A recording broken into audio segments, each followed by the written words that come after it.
Hello you all, and welcome back to my channel Mothers Teach. If you're new, welcome for the very first time, and thank you so much for tuning in.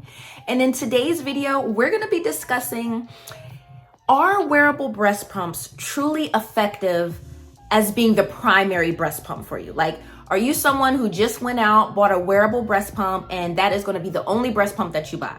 If you're that person, let me go ahead and just get right into it. So the trick to increasing the breast milk supply is just making sure your breasts are fully emptied. Because once you fully empty your breasts, that's gonna trigger your body and your hormones to produce more and more milk. But if you're only relying on a wearable breast pump, is that going to be the breast pump that is going to empty out the breast to increase and help you increase your milk supply? So that's kind of what we're going to get into today, and I'm going to give you my personal experience with that. I personally think you will need a backup breast pump. The wearable breast pump is reliable, as far as the convenience. They're so popular now.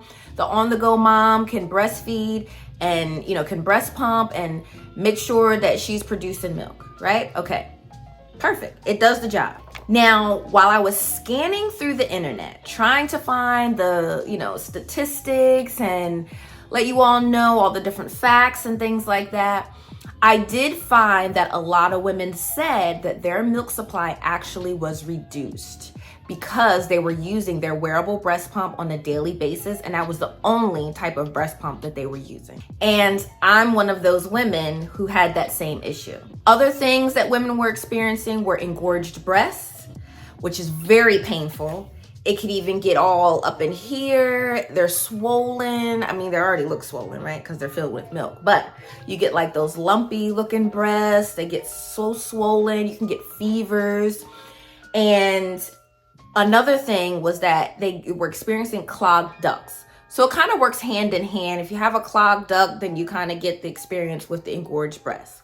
That's very alarming. Okay, so I personally did experience engorgement of the breast. It was very painful. And I did experience the reduced milk supply. And I feel like that was the cause of me having such a struggle for 15 months, trying to exclusively pump from the breast pump. Now, I'm going to go ahead and get into my experience with using a wearable breast pump for the very first time. So my daughter is now 5. So 5 years ago, I had my daughter. She would not latch because she had a tongue tie and a lip tie. And so I had to exclusively breast pump. And at first, I was using the regular electric plug-in. It was the Even Flow. It worked great. I got it free through my insurance. Everything was fine. But you see all the advertisements on social media. I ended up getting convinced to buy and invest almost $500 for 2 breast pumps from LV. And not to knock LV, it was just very expensive. I think that was like one of its kind at the time. Nobody else was really doing any type of breast pumps. At least I don't think, because I never saw it. So I tried it out, and then I loved it because I was going back to work at the time, or I could be out with my husband and my daughter, and we can just be out on the go. I could go grocery shopping. It was fine. And then I started having a lot of issues. Like, I already knew tips and tricks of kind of like to increase my milk supply, which is power pumping. You kind of go off and on throughout the day, pumping for about 10 to 15 minutes, and then you're not pumping for about 5 or 10 minutes. And then you're pumping again for 10 to 15 minutes, not pumping for 5 or 10 minutes. So I did that a lot to help me increase my milk supply. But I was doing that with my Even Flow. And then I'm like, yeah, but I want to be able to keep up my milk supply while I'm on the go or traveling, because we were in Virginia and we had family in Delaware. So I didn't want to bring that big bulky thing with us, all the way to Delaware. That's a 2.5 hour drive. And I just didn't want to do it. So what happened was I ended up investing in the LV, and it was perfect. It had its own little portable bags. I thought it was so cute. And all of a sudden I started getting some bad experiences as far as like when I would bend over, it would spill.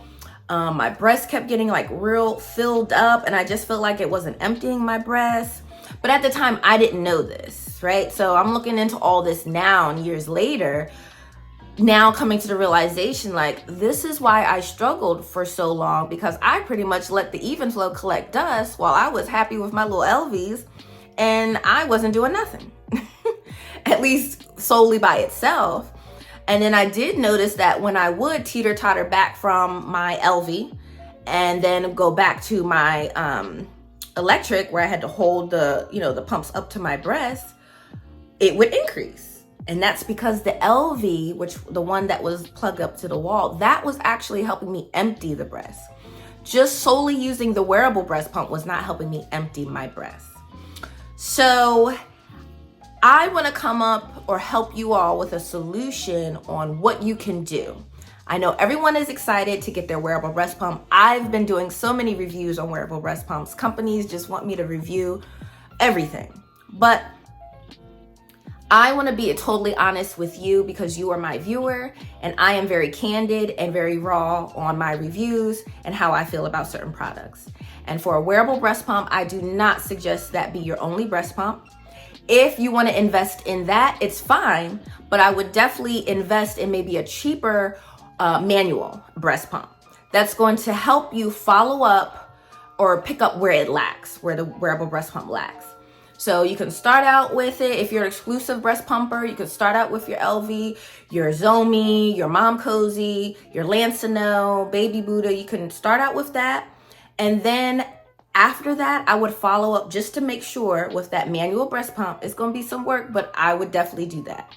Follow it up with it. Make sure it's trickling after a while, and okay, now I feel like I've emptied my breast. Your breast should not feel still real heavy and filled up, okay? Because that's how I was feeling after wearing the LV and wearing the wearable breast pump, okay? So I would definitely do that. Or if you want to invest in another electric breast pump, then you can do your wearable and then get something like the Spectra.